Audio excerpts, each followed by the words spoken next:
To start off this project, I got some peanut butter and cartons of eggs, but I felt kind of bad about wasting some perfectly good eggs. But then I realized I live on a farm and I have chickens that make their own eggs, so I figured I should just get those instead. So I set out to grab some eggs and I realized my life is like a mix of Little House on the Prairie and Cabin in the Woods. So I gathered up the eggs that I needed and I popped them into my basket, and then I gave them a little rinse because they were all pretty gross. This is Toad. Greta's here too.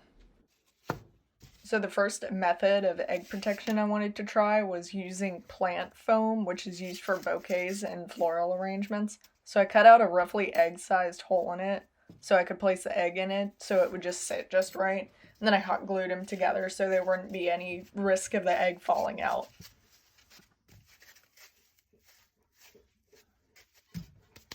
My second method of egg protection is a paper towel and duct tape, which seems pretty dumb, but I thought it was at least worth a try. I figured it would be kind of like the underdog of this project because it was pretty crudely made. My third method of egg protection is inspired by an episode of iCarly where Sam puts an egg in a jar of peanut butter and it absorbs all the shock.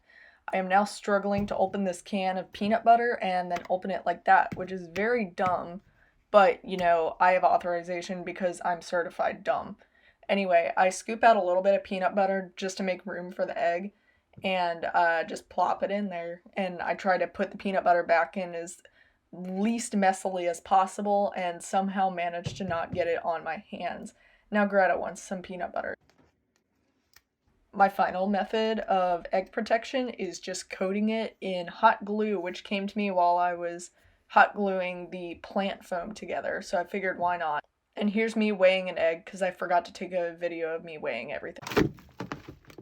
I start with the regular egg just to compare it to the others. Didn't do too hot. Next is the paper towel egg.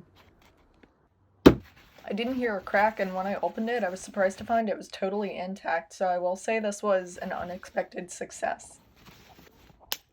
Next I went with the hot glue egg. To my surprise, this one also didn't break, which was another unexpected success on my part. I bounced it off solid concrete and it still didn't break. Next is the flour foam.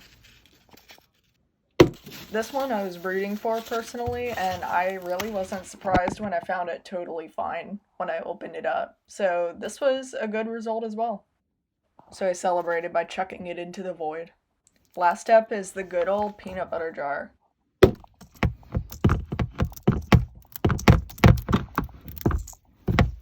I'm really rooting for this one just because it was a part of my childhood memory and I would be really sad if it just wasn't true. But I also rinsed it and it also was fine. This concludes the egg experiment.